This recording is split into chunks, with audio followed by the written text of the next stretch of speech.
Okay. Hello, this is the last panel now, and David and John told me that we can discuss all the points and topics not already discussed in the panels before, and so we jump right into it. Myself, I'm Janine von Wolfersdorf. I'm member of the advisory council of OMFIF, and yeah, just about to start a R&D project on Paris-aligned accounting with other colleagues from LMU Munich, and I'm looking forward to this panel. We do it as follows. Everybody will introduce themselves and their points of view, and I would like to start with Sherry, please. Great, thank you. And thanks everyone for staying. It's been a long day, a lot of intense thinking, I think, already. My name's Sherry Madeira. I'm SVP of Policy at MasterCard for my day job. But you'll see on this panel, I'm also really delighted to be the chair of FOSDA, which is the Future of Sustainable Data Alliance. And I'm really happy to have some of our members in the room as well. Hi, Anna from ESG Book. And our purpose is to make sure that actually everything we spoke about this morning, all of that regulatory reform, all of those different types of legislation, all of the different standards we've spoken about, they're all based on data. And making sure that data is robust and dense, and that data is the solution, not what we often hear as the problem. That's our mission. And we work very closely with global regulators. We work very closely with the data community. We're really proud to have the likes of S&P, LSEG, Bloomberg, et cetera, as all of our members, very robustly involved in that. So hopefully we're creating a change for good. Thank you, Sherry. Stefan, nice to meet you. Please introduce yourself and your points of view. Yeah, Janine, it's good to see you again, and thanks a lot for having me. I hope you can hear me well, and my apologies for not being able to join you in person, but I'm really excited to be in this panel. I'm Stefan Schnell. I'm from BASF, the chemical company, where I'm heading the unit Group Reporting and Performance Management. So we are in charge of all external and internal reporting of BASF, the typical corporate controlling tasks, including a team for what we call sustainability reporting, analytics, and performance management.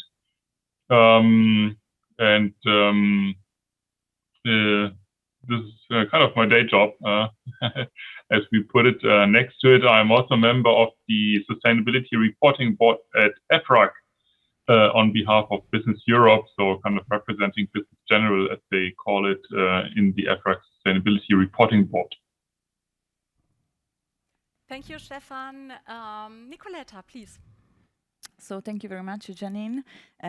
Welcome, everyone. I'm so delighted to be here finally in person.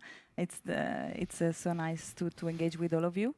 I'm Nicoletta Centofanti, and I'm the Interim General Manager at the Luxembourg Sustainable Finance Initiative. The initiative is a public-private partnership who is the coordinating entity in Luxembourg, as the ambassador mentioned this morning. And we also have the mandate from the Luxembourg government to draft the strategy on sustainable finance for Luxembourg.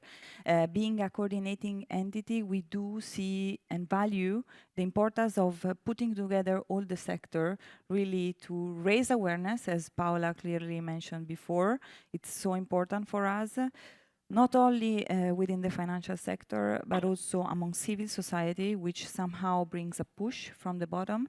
And we do try to coordinate all the pioneering initiatives that are based and set up and launched in Luxembourg, starting from back in 2006, for example, with the Lux flag. I can mention about that a bit later. And yeah, and there are a few things I hope we will manage to touch upon during this panel later on. Perfect, thank you, Nicoletta. Vivek, please. Vivek, we don't hear you. Yeah, good afternoon, good morning to all of you, and delighted to be here. I'm Vivek Pathak. I'm IFC's Global Head of Climate Business. I don't have a night job. I do this throughout the day and the night anyway. My team is responsible for growing IFC's climate business, getting into new areas, looking at new technologies. I also have a team that is looking at making sure that IFC is on the path to Paris alignment in the next few years. Our team also works in thought leadership and taxonomies. What's on my mind, what I'd love to focus on is we keep hearing about the trillions of dollars that are available for climate, but we also keep hearing from governments on the lack of finance. So how do we really connect the two? And I'd like to touch upon technology. Thank you for having me. Thank you, Vivek. Sherry, I would start with you with a question. What is the future of ESG data? Is it private or public? Because I think the task of, we talked a lot about data and data needs today, and the task is so big. And of course, data are also expensive, and we will see that even SMEs will get more and more into reporting these data. Don't we have to ask our governments to provide these data, like Eurostat, for example? What do you think? Well, it's a great question, and the answer to your first part of the question is it public or is it private? Is yes. Because actually, sometimes we jump ahead and talk about data, but actually there's a whole data ecosystem for the financial services industry, incredibly well established. This is what feeds all of the numbers that go into the system in the first place, really.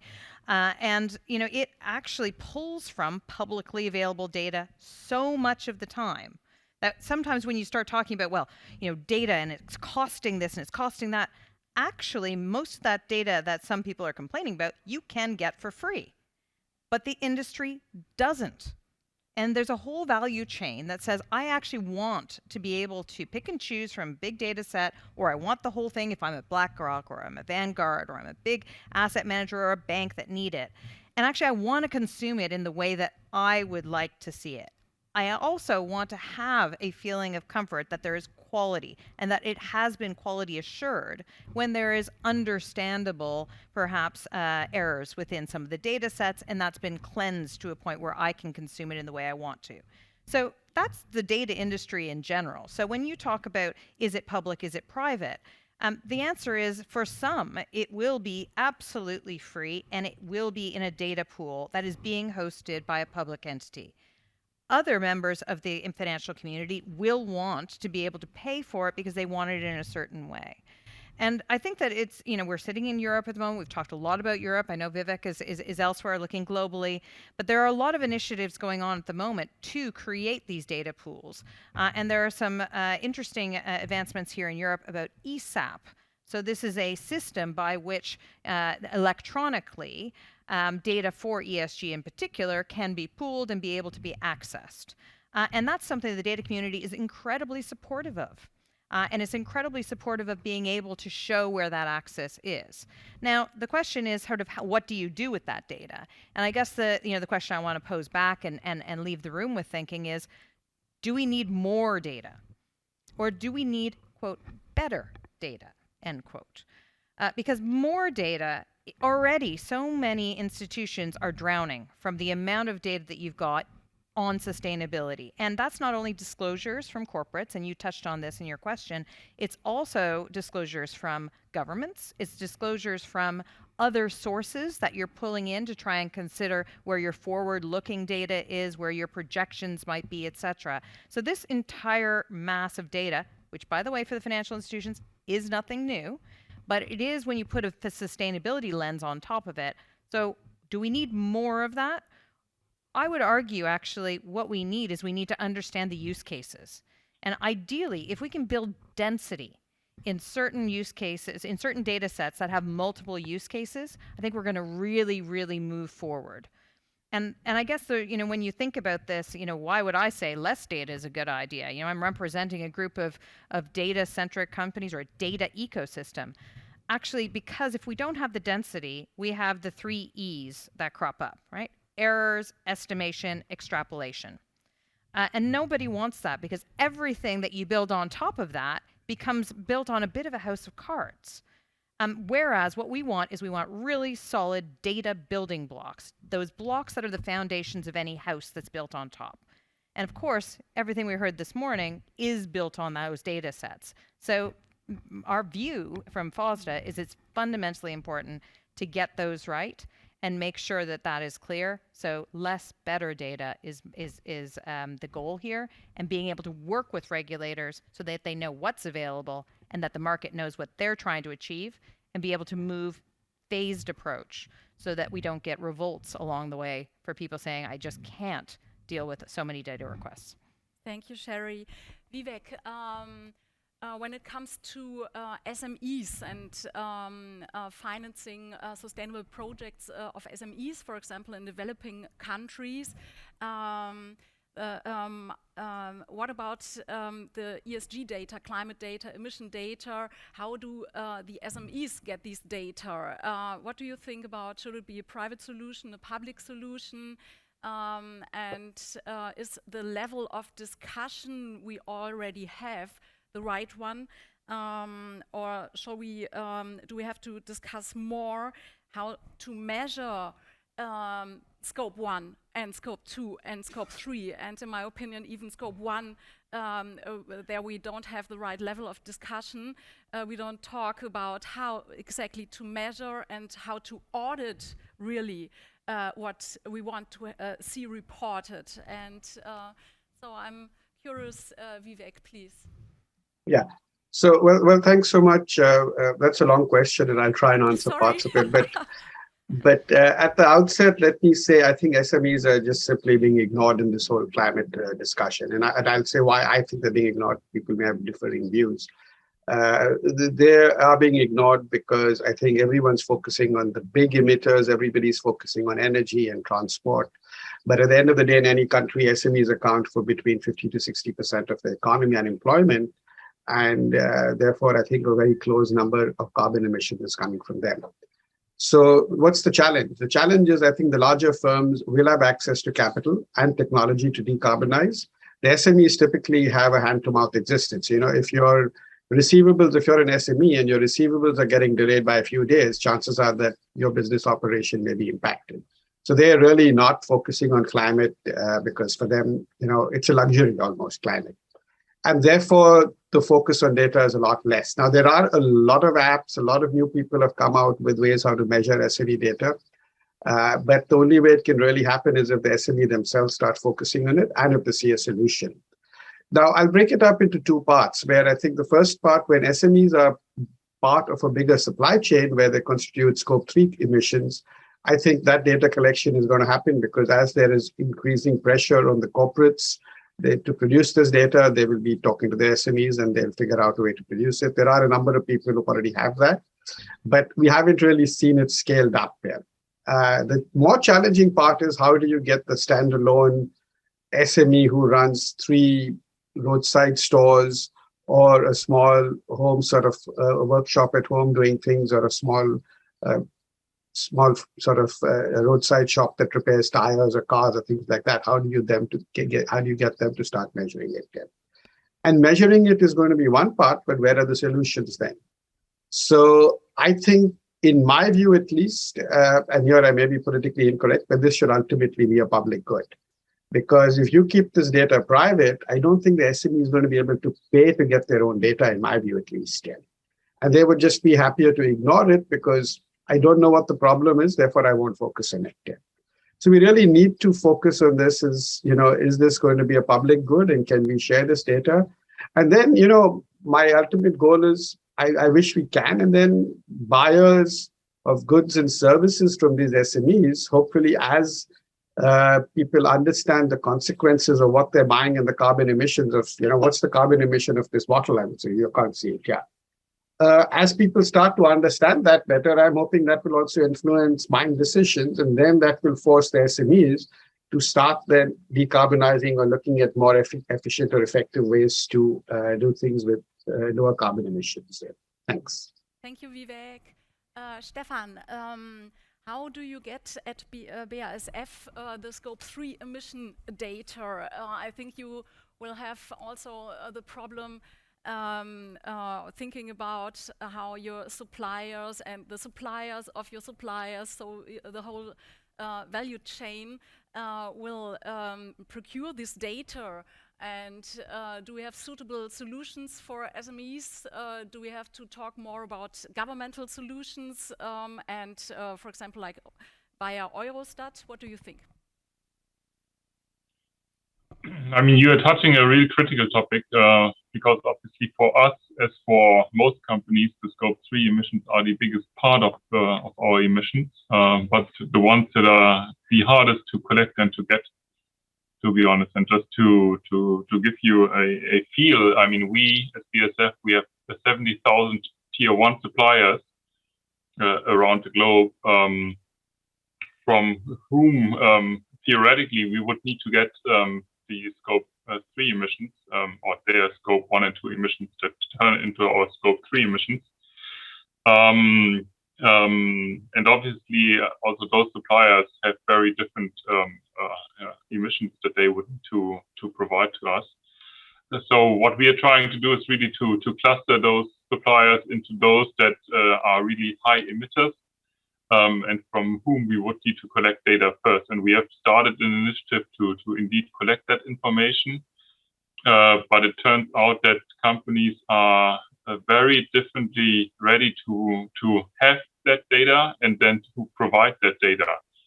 So I think one key element for making companies disclose this data is to really enforce also reporting. As it's on its way in Europe through the initiatives of the European Commission and the European Union. But also in other legislations, obviously, we see much more pressure disclosing that information. So for me, the first cornerstone for getting information across the value chain is really forcing companies to disclose in the first place the Scope 1 and 2 emissions, and then you can basically build the value chain. That should also apply to SMEs, but probably based on a kind of somewhat risk-based approach, because you do not need to really all Scope 1 and 2 emissions for small emitters. Also here, you should really try to target SMEs in a focused way that would address those SMEs that truly have for their scope of business high emissions in terms of CO2. So this is how we look at it. As I said, we have started collecting that data, but as it turned out to be, this is a really cumbersome exercise. And legislation in terms of disclosures would really help us to get this data easier than what we see today. Thank you, Stefan. Nicoletta, please, your point of view. Well, I couldn't agree more with Sherry. Within the LSFI website, we launched a few months ago a section we call Take Action, where we mapped all the instruments that were mentioned today: initiative, frameworks, principles, standards, reporting system, and tools. What do we mean with tools? We mean transparent methodology, and we, not to promote any private entity, so to say, we included a freely available tool, and we mapped for more than 40 or 50 of them.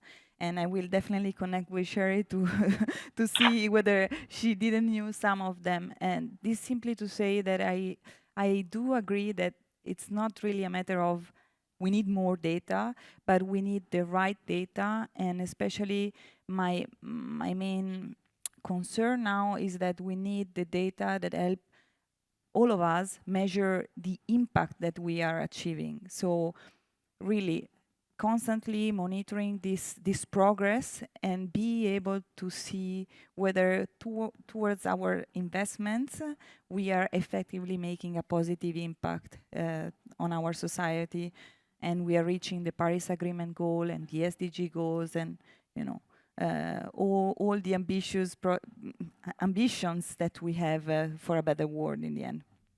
Thank you very much.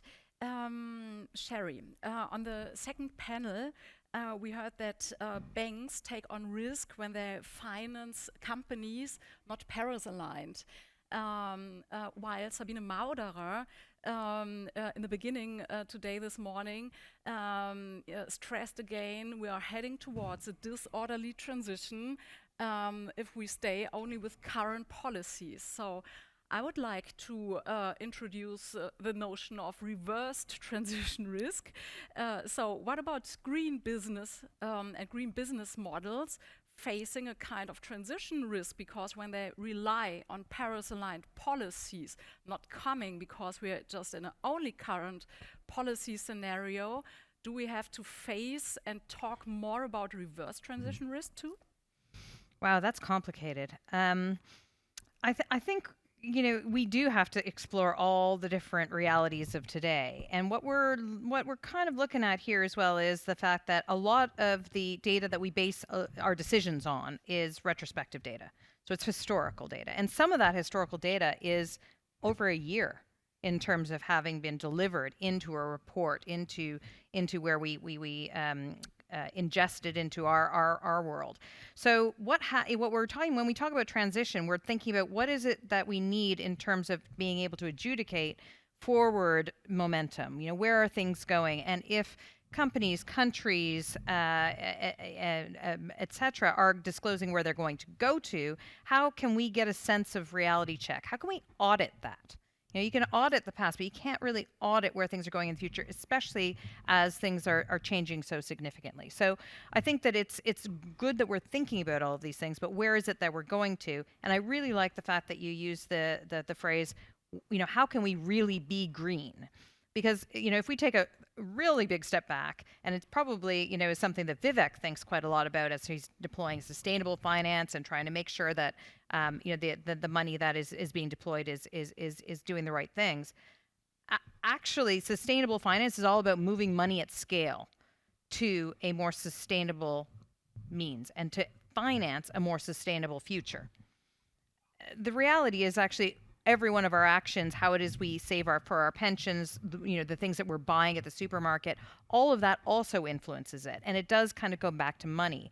And I guess the question is, how is it that we can use all of that data for all of the activities that we're working on, but we use it across a value chain? So we were talking about supply chains. How is it that all of the members of that supply chain can also utilize that data to be able to be transparent to the consumer? How can they use that to be transparent to other members of their ecosystem? How is it that they can, they can be applauded, that they can be rewarded for actually getting the granularity of the data that allows us to make better decisions across not only the top level of banks that you mentioned and asset managers, but all the way down to us.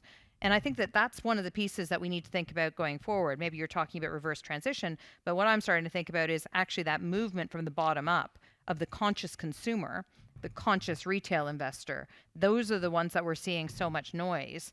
And perhaps some of the data, we can actually help them along the way as well. Multi-use.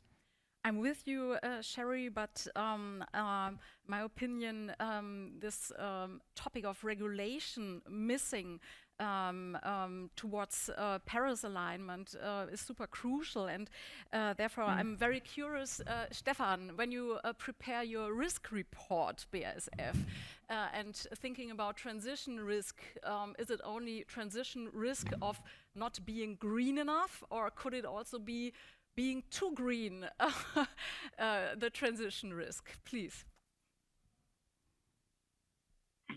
Being too green would be an interesting concept indeed.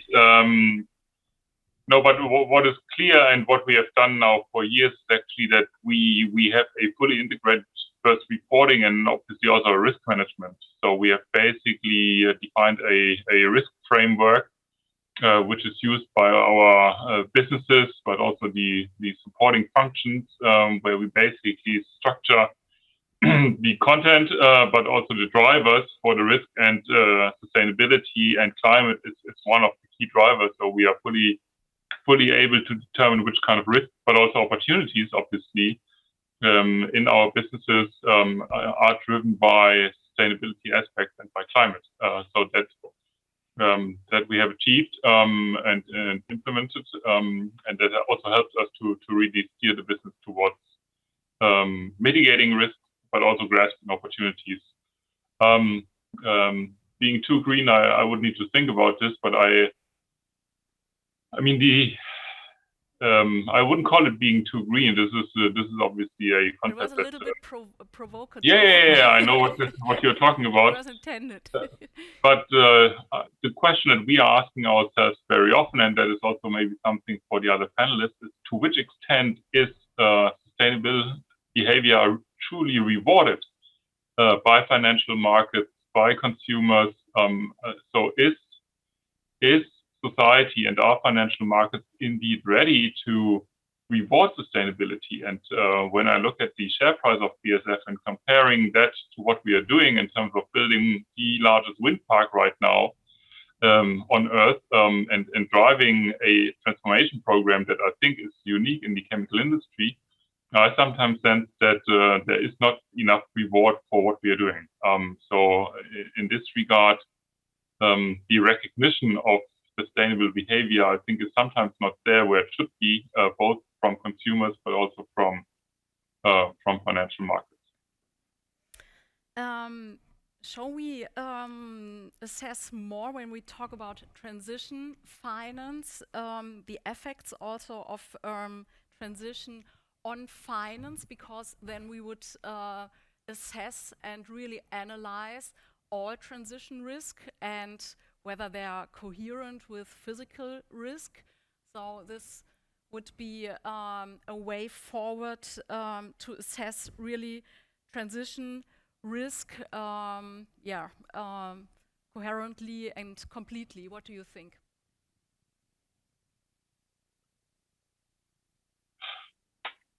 I mean, as I described, I mean, we are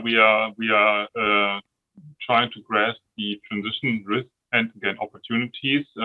We are very much working on also determining physical risk, for which we have created different scenarios. We are looking at actually all our sites, and we have a methodology in place in order to determine what kind of risks our sites would be exposed to in the next couple of years. And now we're discussing with the site how to mitigate those risks. So we are looking at both angles in order to really kind of create the resilience that we need in our business, but again also to grasp the opportunities that we see in order to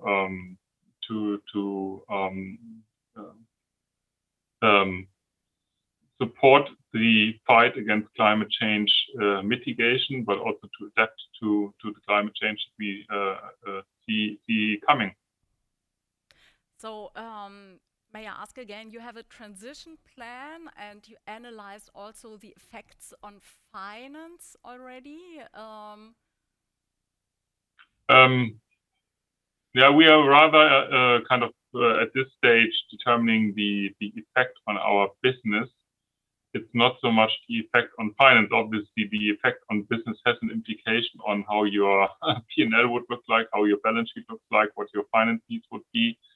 But the immediate link to finance or financing, let's put it this way, is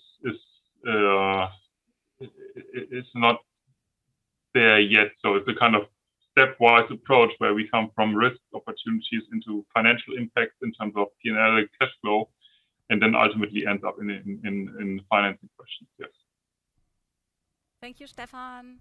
Nicoletta, you mentioned measurement some minutes ago. Do we talk enough about how to measure to come again to this point, or do we need to deeper dive into each sector and talking about how to measure, what do we want to measure, and how do we measure and how do we audit impact, for example, climate emissions? What do you think? Thank you for the question. I mean, I can break up again my experience. We are now working on a study on Luxembourg sustainable finance, let's say, domain, and it was very hard to define and assess which metrics to consider from a data perspective, because are there data? Which data do we use? So we tried to, of course, look at data providers, because in the end, we didn't find any free or publicly available data to assess, of course, the financial sector in that respect. And then what do we effectively mean by sustainable finance investments, right? There are, I guess you have all heard about the spectrum of capital. So from traditional finance to philanthropy, there are different shades of green. so to say, so exclusion, integration, impact investing. Do we classify this? Do we have data on this? For sure, yes, but maybe they are not in a clear source to get. So we try to look at the invested sectors, we try to look at applied strategies, but then are we effectively achieving again the impact we want to see in our society? Is an exclusion strategy providing a differentiator in comparison with traditional finance? Same stories if I look at ESG metrics. Am I having an added value next year after, let's say, continuing my investments? And then I think a key point here is that, of course, going back to your point on is there a risk to be too green? I don't think at all. And I would like to stress that we need to use the word sustainable, because we need to speak about the whole ESG domain. Even if it's just 3 letters, it's really encompasses all the complexity of the challenges we have ahead. But we said it has been said in the panel before, it's for sure less risky.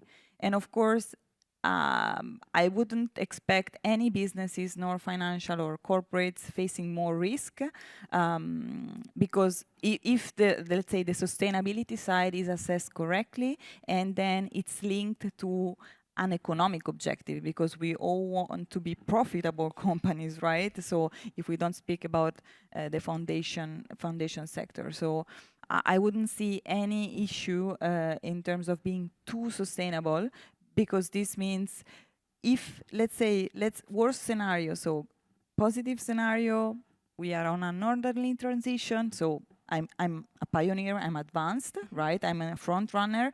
Worst case scenario, we are in a disorderly transition, and that means that if I have faced correctly the ESG dimensions, I should de-risk my company, my assets, my whatever. So that's to comment your previous question, and I hope I've answered to my current question. This is why I think, and I'm deeply convinced that we have in the future assess better or at all the financial effects of transition, because then we will see short-term, middle-term, long-term, what does it mean for balance sheets and P&Ls and cash flows. And maybe we can then see that we have different groups of possible scenarios. Maybe companies, sustainable companies working, performing wonderful financially too.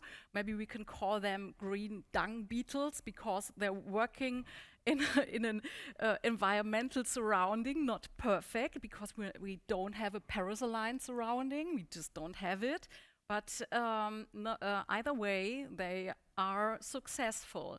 But then maybe we see Icarus scenarios.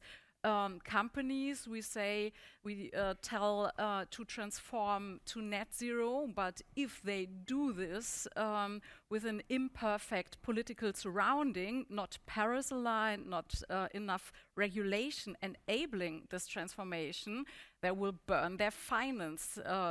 So I think, in my opinion, I'm with you emotionally. There is, and with you, Stefan, it's not. We cannot say that companies are too green, but I mean financially too green.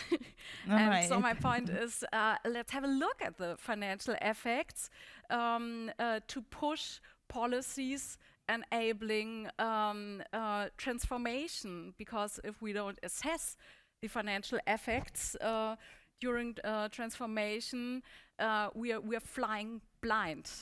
So this is my point. I agree. Vivek, Nicoletta has talked about different shades of green, and coming from this also to different shades of finance and blended finance.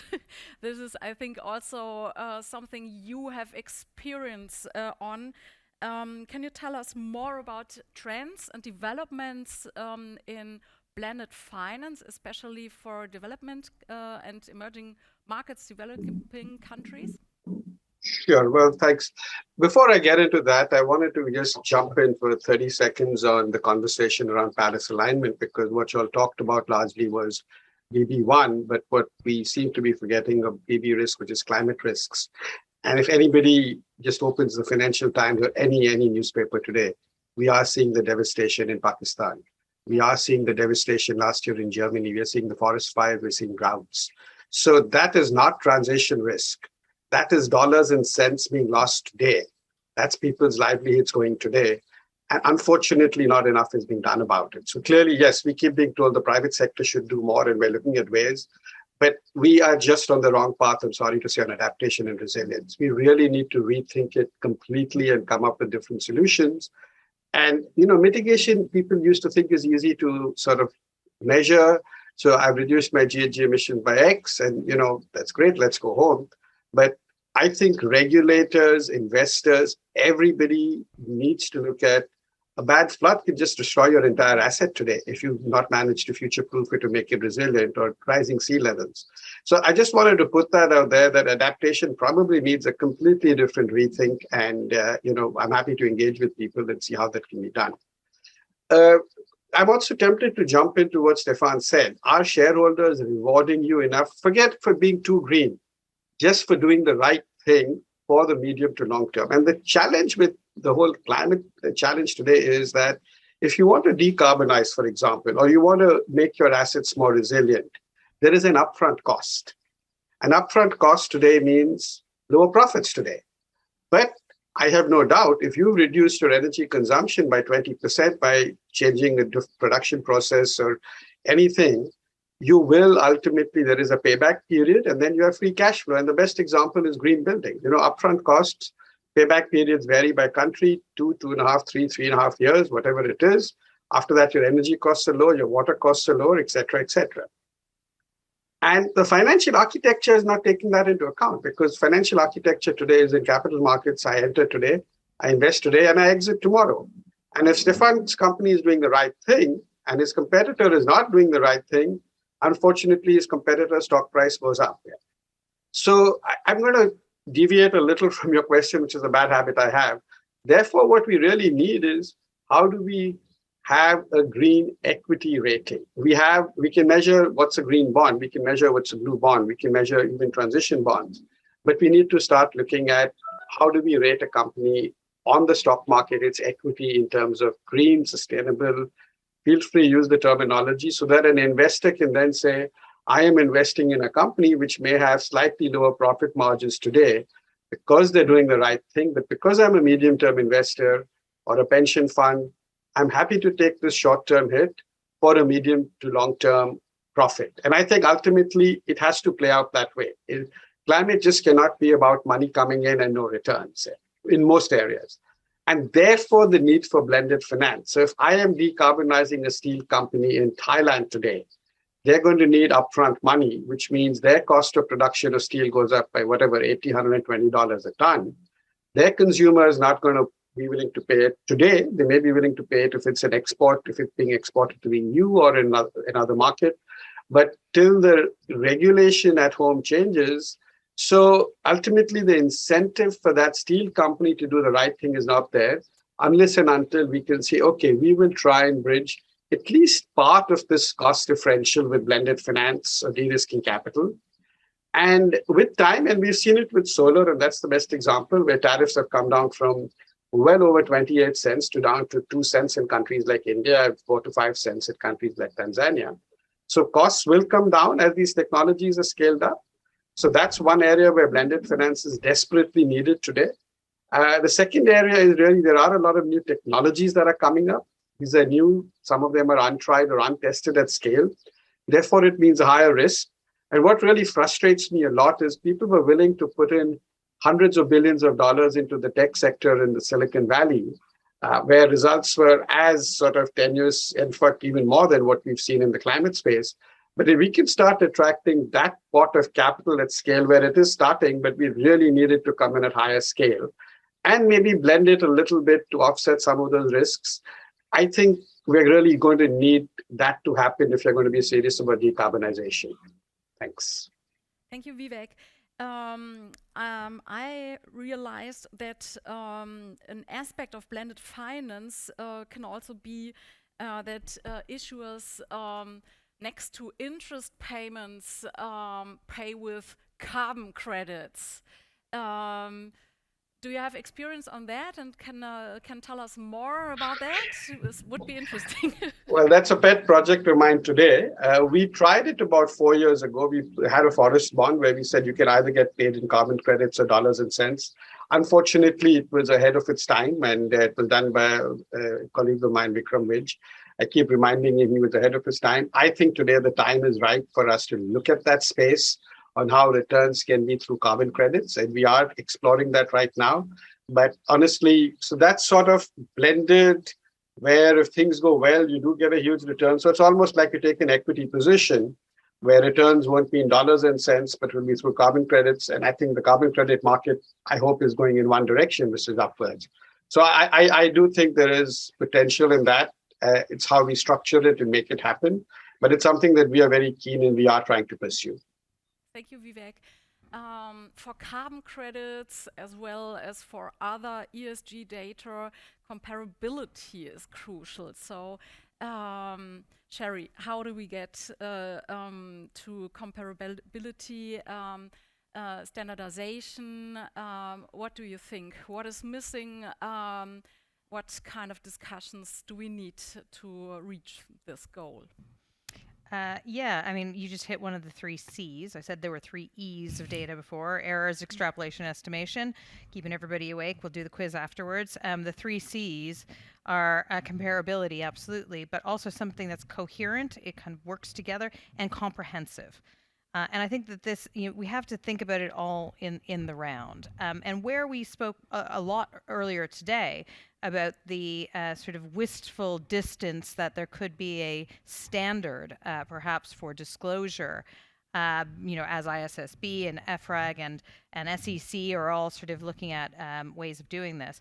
Actually, I think that there is great hope for us to have standardization to bring comparability to data sets. What we need, though, is we need to have a really granular approach to each of those data boxes. And something that we're doing at FOSDA, to give you an idea of sort of where we're looking at things, is, there are, when we talk about data, let's call it ESG data, there are data gaps and then there are data holes. So data gaps are when you've got a very, very well-defined data set, but it's poorly populated. And that's a problem. But at least it's well-defined. So then at least each of those numbers or qualifiers or gradients that's within that box, it can be compared. So actually that's a huge amount of work done. Of course, the density needs to get there. A data hole is actually almost speaking to what Nicoletta was saying, which is you're trying to achieve something and you know what you want to achieve as an investor, as a regulator. What data do you use? I don't know what combination of data is actually going to get me to the purpose of where I want to go. So we call that a data hole. And actually, it was the end of 2020. FOSDA was launched in January of 2020. So our first report called out a data hole that we recognized at the time, which still exists, which is biodiversity. Biodiversity or nature-based solutions. We're hearing more and more about this in the financial community. But what are the data sets that you can go and collect that actually say, I have now got this aligned to biodiversity, to nature-based solutions? Now, there's hope. TNFD, the Task Force for Nature-Based Financial Disclosures, are working on a framework, and that framework is going through its iterations, et cetera. And FOSDA is a really proud member of that, and we're contributing from a data point of view. But it's got some ways to go. So I guess your point about comparability is that we do need to get to that point where we're complaining about density because we've got it really cracked, that we've got the definition of the data sets in place and it's actually comprehensive across the nations. And if we get that, then it's about making sure that we're promoting the density that we can all use. I bring up the holes because it's a long journey. So even defining what it is you need and then making sure that those boxes are really bound tightly enough that they are comparable and granular enough is important. Let me just give you one example that came up in some of our conversations. When we think about water, Water is a pretty core part of sort of the ESG data collection. If you're talking about an issuer, often your water usage is a very mainstream question to ask. A lot of the data that's collected on issuers talking about their water is, do you have a water conservation policy? Yes or no? How much information does that give you as an investor? Not much, but you've got a box that's ticked, and it's yes or no. But actually what you want is you want 3 other boxes underneath that to really understand, actually, am I supporting a company that's got a back of an envelope 3-sentence water conservation policy, or am I backing a company who's really thinking about how that impacts the planet? Thank you, Sherry. As a tax advisor and accountants, I think we really could learn a lot about how financial accounting works also for impact reporting and data.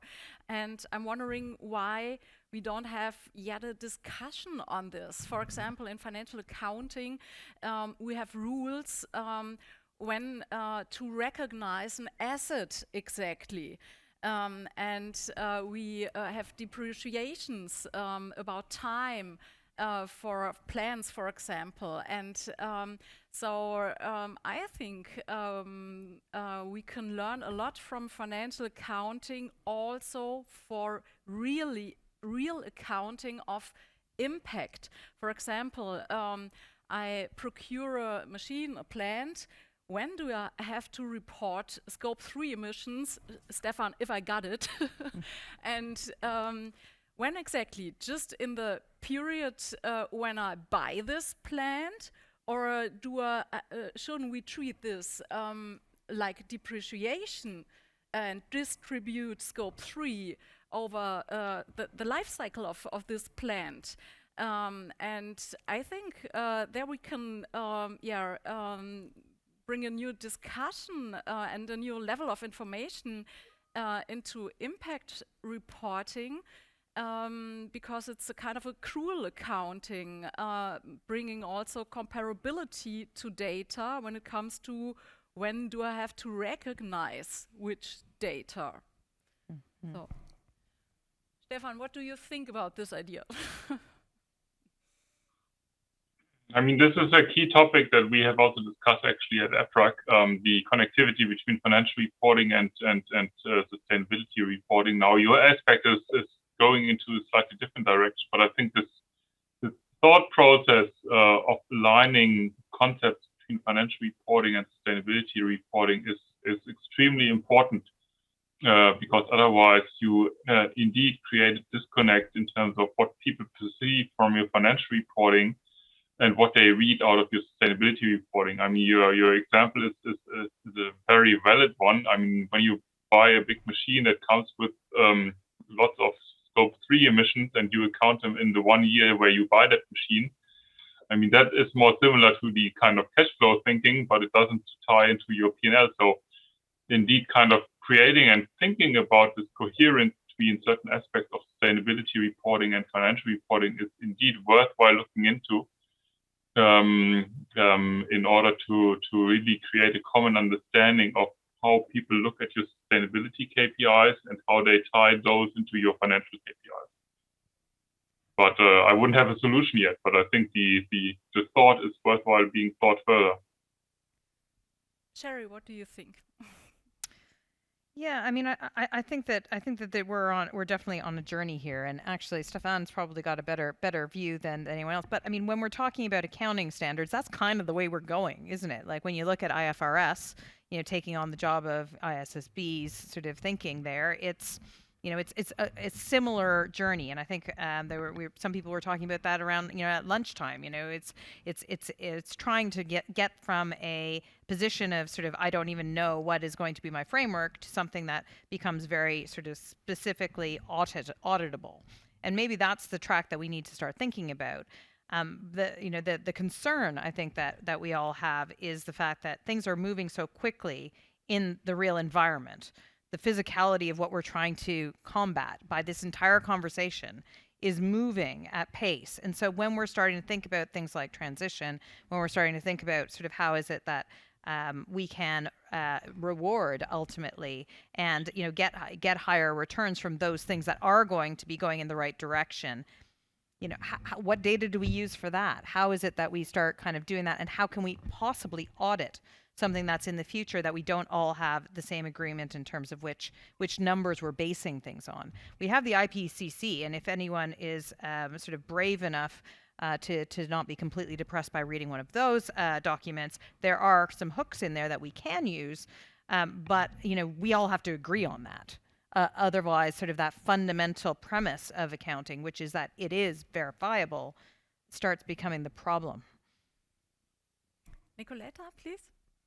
Well, it's probably the greatest challenge, because in the end, ultimately, if we will arrive to integrate sustainability into the accounting system, it means that we will be enough mature to have all the required data, fulfilling all the 3C and the 3E. And here I try to do a little bit of research to really populate the Take Action tool I was mentioning before.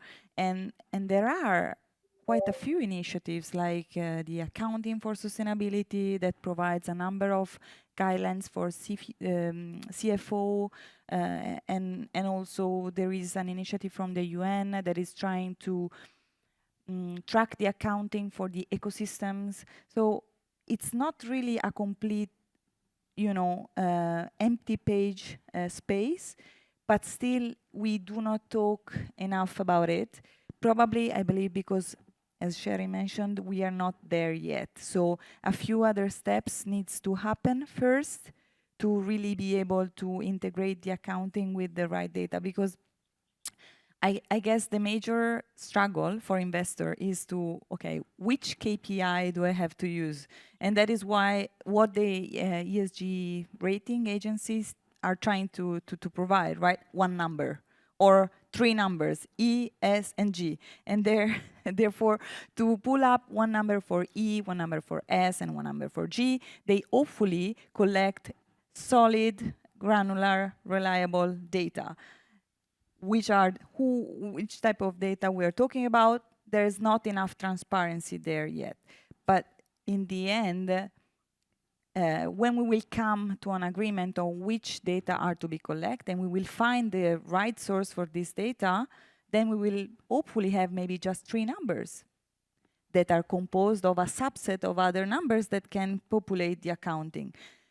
But we are not there yet on which data to collect, which sources to use. There is the big challenges on SMEs and on developing country, not to talk about on our current day life. It's also still a challenge for corporates. So unfortunately, I say we're still in the middle of a journey, unfortunately, because of the obvious crisis we are facing.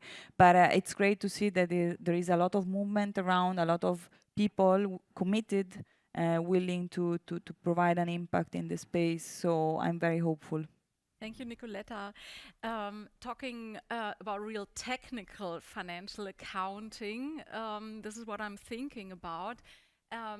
Vivek, when it comes to governmental debt, and for example, let's talk again about developing countries, public debt depends on how high is the GDP, and GDP also depends on financial accounting data. So me as an accountant, I see that sustainable business action, meaning future cash flows, meaning it could be recognized as an asset, like for example humus buildup in agricultural business, is not recognized as an asset. So this is just one example where I think about financial accounting can be used really as a catalyst for transition, because it also goes into GDP, and this influences also public debt. Have you thought about this? What do you think about So that? I've thought a lot about this, but I don't know if there's a solution. And I would go one step beyond, is when we look at countries or companies, we value their assets based on a certain technology that they have a patent for, or a certain piece of land or building or machinery that they own. But what about a country that's abundant in biodiversity? What about a country that's got a lot of water? We are really a little bit, we are quite far from it. So I agree with you that we need to move towards that because these are assets that are not being quantified today. So if you have a business that's sustainable and the impact is going to be seen 3 years down the road, you're really not getting the credit today, like I said. But therefore, we need to really look at the entire accounting and financial architecture and how do we get some of these. They're not non-tangibles, they're tangibles, but it's just hard to put a dollar value. Now, the good news is that progress is being made. I think when we look at forests and, the RED++, those kind of initiatives, we are able to attract some capital, but it's really very, very, it's a thin sliver, really. It's very specific, but we really need to move to a system where a country or a company gets credit for either preserving the right kind of assets or doing the right thing, where the payback may take a bit of time. So I believe in that. I'm not an accountant, so I don't have a solution for that, unfortunately. Thank you, Vivek. And maybe the solution will be from a non-accountant, to be honest. Yeah. But if we're going to talk about accounting, I mean, carbon pricing has got to be a fundamental underscore of that balance sheet that you talk about and that future planning. And what Vivek said, which was across different countries, we need to be able to sort of recognize something common. When we're aiming for Paris alignment, when we translate into net zero, when companies are talking about that, when countries are talking about that.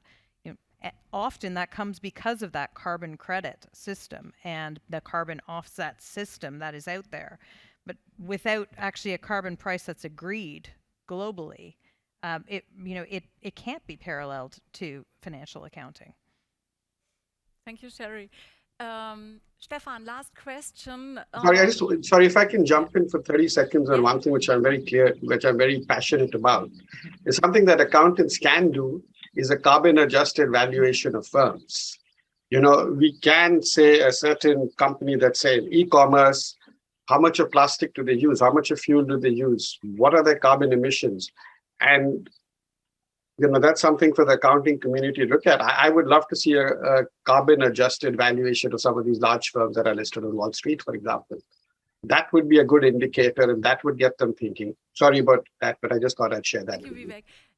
Okay, there are some different initiatives, just to make it shortly. It's Harvard, for example, they have the impact-weighted accounts, like a kind of overall true cost accounting on the balance sheet. But this means to bringing in a stakeholder perspective, and we leave the shareholder perspective, which is crucial, not to have Apple and peers in the balance sheet. But what accountants can do is what I talked about earlier, to analyze how did a company invest? Was it Paris aligned or not? Was it concerning the sector pathway to net zero?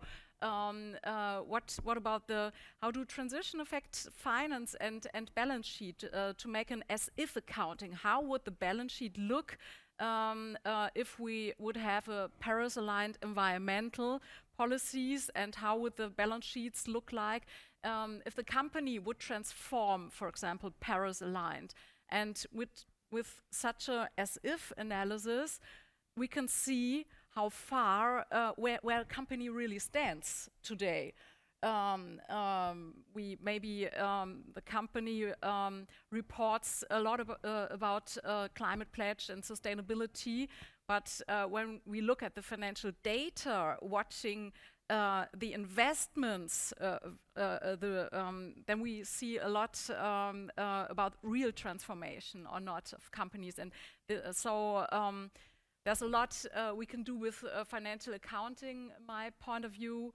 And so I think this will be the future. If I can end, it's just a hope in the end. In this accounting, I hear a lot climate, Paris alignment, but in the end, we should. I mean, there's a lot of work around that as well. But pricing biodiversity and then pricing raw materials, because in the end, for our mobile phones and not only, all the digital devices, simply put, and whatever buildings or clothes we use, we do need raw material that most of the time comes from the other side of the world, and we do not enough price this material because, simply put, they come from countries where workforce costs very little, or probably it doesn't cost even, and where we do not take care of the environment, so we do not have costs associated to environment management. So I would love to see in this discussion more and more the terms biodiversity, raw material, supply chain, fair supply chain, so human cost, which is very complex to assess and measure, but it has to come into play. Okay, there too, financial accounting could play a role, because you can tag line items in the balance sheet, for example, tagging how much recycled material is inside. For example, just so For sure. I think there's a lot of space for new discussions, but I think we have to close Yes, please, questions? No questions? All questions answered already? Yeah. Ooh, yeah.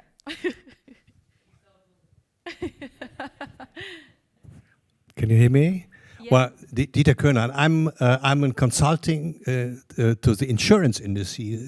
I'm a bit exotic here, but I've got significant experience with data collections in the insurance industry and as well in the governmental space. The question to you is, how close are you in discussions with governmental statisticians? And the question is to define a statistical scheme and the data you are looking for at a first stage, and in the second stage you try to gather it. These are two phases. But the first thing is to define the data you are looking for. And I think if we look at ESG, well, climate change, we have the idea of carbon dioxide, and that's a good concept. If you go to even environmental, we start to understand. And within S and G, my perception is we have no clue yet which kind of data we are looking for. Isn't it to be too challenging to expect that we will get data if we have no idea what we are looking for? Larry? I mean, yeah. I mean, I think your question is sort of how is it that we make sure we shake all the trees for the data that we need, I guess the response is, my example of biodiversity. So that was called out by FOSDA, Future Sustainable Data Alliance, in December of 2020. The TNFD was something that we were very active in putting together so that we can start defining what it is that you do need in order to be able to align your portfolio to biodiversity. It's a journey. So I think that in some ways, that I think was mentioned previously on a different panel, creating some public-private partnerships that bring in stakeholders from both sides to share views on creating those frameworks, and being able to make sure that data assessment is an integral part of that. Then you know exactly what you should be going and talking to stakeholders and who has that data. So for example, there's a lot of geospatial data out there that's either private or public. And again, sort of if you know exactly what you need, you don't need a map. You actually need to be able to have grid-aligned, specific types of density reports that come in terms of either forestry, changes in water cycles. What is it you're asking? So I think it has to come down from what are you trying to do? And remember, we're all here talking about financial services, financial implications. So if what we're trying to do is move capital at scale to a sustainable future, then how is it that what are the pieces that you're trying to puzzle? And I think where the data community comes in is to say, explain to me what you're trying to achieve. Let me show you the data sets that we've got. And if they're not going to be fit for purpose, let's try and define some of those data sets, and then we can start populating them. That's I'd say, where the process lies. And biodiversity is a great example that it is on its way. It's going to be a long road, though. further questions? If I could just pull a comment, because you said you were an exotic, bird in the room on insurance. I think the insurance industry is a really interesting one for us to keep a sharp eye on. Not only from the insurance pension side, I think that's very well understood how they can deploy capital, but from an insurer side. Because actually, speaking to a lot of insurers, the direction of travel there is you will not be able to get insurance for certain things going forward. And that is an enormous business risk. So if we're talking about disclosures, actually the insurance industry has a real role to play here, because if we're looking at FRAG and ISSB and SEC, what disclosures are there? Actually, some of the biggest risks can be the fact that actually the insurance industry will no longer be there to support certain business models or certain ways of a supply chain moving going forward. And I'm not sure if we're really thinking that through.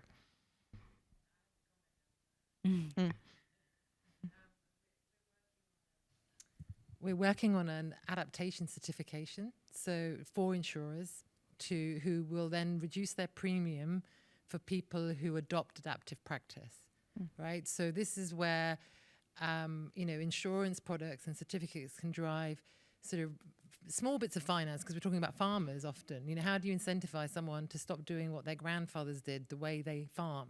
Because that's what we are asking with adaptive practice. And how do we make sure that the adaptive technologies are affordable? Because that's the resilience question. Often you can have a technology and it's great to have that, but if we don't look at how to make the money flow for the people to buy it, it's pointless. So we're looking at these kind of models, and I think I really think we need to distinguish between risk data and impact data, because impact data measures the contribution of the underlying company activity action to a change, whereas risk data is a photograph. What happened in terms of ESG water this year compared to last year, and what do we predict tomorrow? And I think if you're on the data collection, we need to get to impact because of the emergency. And how can we draw on what we've got for risk to inform impact? Because we're going to have to get to impact because of the urgency of the problem. It's my view. Just to comment on the words that you used there, adaptation. We haven't talked about it all day. It's something we talked about at dinner last night a little bit, but it's depressing, right? It's depressing because what we're saying is actually we're moving past. 1.5 isn't alive, and we've heard some of the numbers today, which I won't repeat. That it's very much sort of higher than that. That's the most likely scenario, and so adaptation is absolutely the one of the things we need to practically, maturely think about. And actually, I've had a number of inquiries, through FOSDA about, well, what's going on with adaptation finance? There's not a lot of tangible stuff out there. And then what, the quintessential question for me, what data do you use to be able to assess or be able to say, I have an adaptation fund? Yeah, again. Sounds good. So, any further questions? Yeah, Alex. Thank you. So, for me, it's really crucial to have a good valuation of financial instruments in order to see how good or bad they are, whether they do have an impact or not. And especially for the financing of corporates, the SLBs are quite important because they are unable to use a lot of green assets because they don't have them. So how can we make sure that the data is available to actually look at whatever each company does, and it's so individual, so that we can justify to invest in it or not? And also what data do we need for the new type of financing instruments like product as a service? That needs huge data. And for other, green equity, what do we look at? Would you be able to provide all these data? Because I think that the capital allocation will then flow faster. But I'd love to know what the rest of the panel thinks, but what you're talking about, Alex, is opportunity. You're talking about what is the opportunity for sustainable finance, as opposed to what is the risk for sustainable finance. And this is my own personal viewpoint, is right now we need to get our building blocks of our houses solid. You know, there is so much work to do out there, and you know, the direction of travel right now is that data is the problem. Data is not the problem. It's got to be the solution so that at least we have some sort of frame of reference we can compare. But right now it needs to be fit for purpose. And that density in the core data sets, the clarity, transparency in the core data sets has got to be our #1 global focus when you're talking about what data do you need.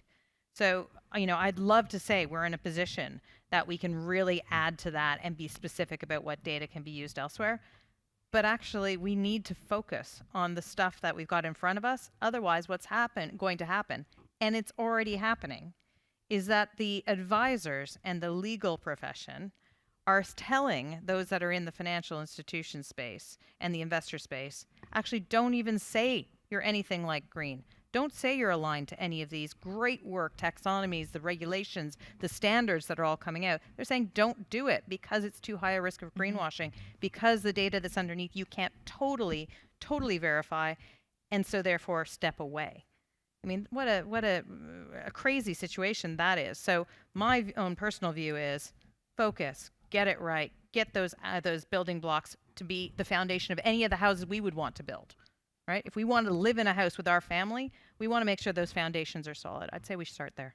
And building blocks mean, becoming technical. This is crucial. Technical in the meaning of talking really deep diving into measurement questions and audit questions at the same time to get reliable and comparable data. And so I think a lot of questions to discuss and to develop. And thank you all very much for this interesting discussion. Thank you, Nicoletta. Thank you, Sherry.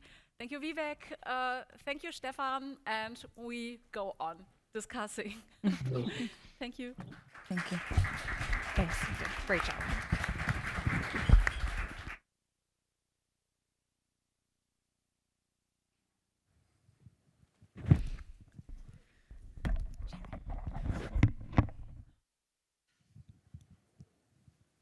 Is it on? Yeah. Thanks, Janine. I think that was a good place to finish, especially with the adaptation piece. Maybe not the happiest, but also something that we can take going forward.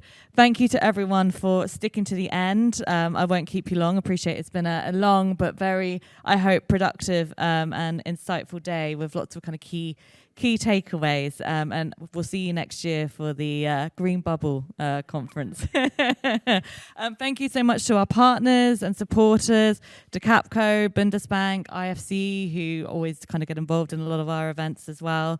And thank you to everyone and our speakers for joining us. Have a lovely afternoon, lovely evening, and hope to see you again soon.